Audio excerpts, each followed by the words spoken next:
दुनिया की इस दौड़ में कौन सा देश सबसे आगे है और कौन सबसे पीछे छूट रहा है।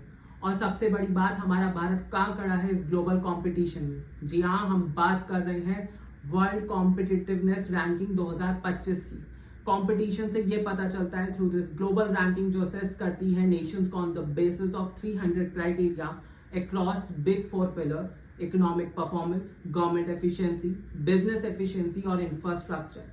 यानी ये सिर्फ अब जीडीपी का खेल नहीं है, बल्कि ये रैंकिंग दिखाती है कि कोई देश अपने लोगों और बिजनेस के लिए कितना अच्छा एनवायरनमेंट क्रिएट कर पा रहा है।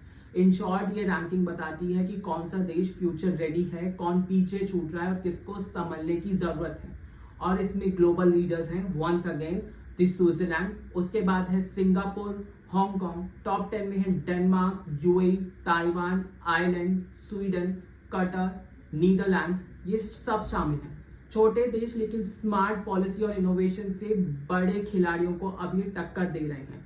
लेकिन अब सबसे बड़ा सवाल है, हमारा इंडिया कहाँ है। पिछले साल हम थे 39th रैंक पे, इस साल हम 2 पायदान फिसल कर पहुंच गए हैं 41st रैंक पर। इकोनॉमिक परफॉर्मेंस में भी गिरावट दिखाई देती है, 20th से हम पहुंच गए हैं 27th रैंक पे। यस, गवर्नेंस और बिजनेस एफिशिएंसी में स्टेबिलिटी है, बट ग्लोबली ये पेस काफी नहीं है। तो सवाल ये है कि क्या इंडिया आने वाले सालों में टॉप 20 में जगह बना पाएगा? क्या जीएसटी रिफॉर्म इस पर कोई असर डालेंगे, या फिर ग्लोबल कंपटीशन की इस दौड़ में इंडिया कहीं पीछे रह जाएगा? आपकी क्या राय है, हमें कमेंट करके बताइए। Till then, do like, share, subscribe to our video. Thank you.